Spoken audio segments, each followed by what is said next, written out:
My name is Christian Mehta, and I'm a member of the Carnegie Council. I love the Council because of the opportunity it provides me to be exposed to thinkers and leaders from around the world and to broaden my perspective. But we need your help. To ensure the future of programs such as these, please support the Council's fund drive. Visit carnegiecouncil.org and click Donate/Join. Thank you. First of all, let's take India versus China as emerging market countries.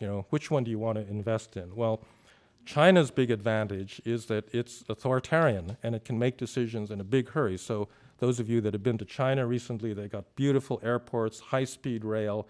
They create the Three Gorges Dam, which involved moving 1.2 million people out of the floodplain.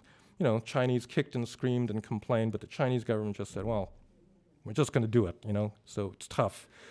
You have to move. And they build the dam and they get the hydropower.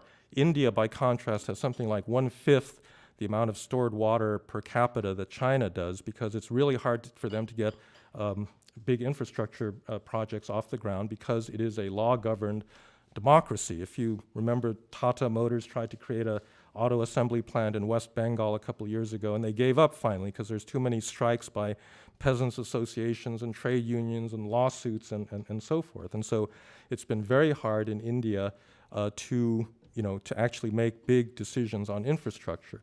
And this is not the result of British colonialism or anything that has happened in the last couple of hundred years. If you look at the longer patterns of history in both of these societies, since the 3rd century BC, China has been a centralized, bureaucratic, authoritarian regime with only a few interdynastic interruptions of that.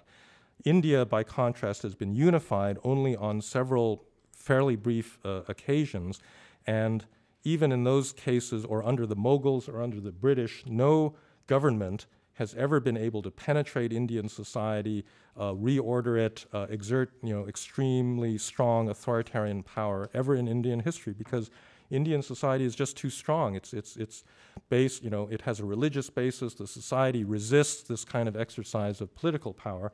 So it shouldn't surprise anybody that you get these differences in governance up to the present moment. So democracy in India may not have specific historical roots, but there is no historical precedent for strong Chinese-style authoritarian government in India.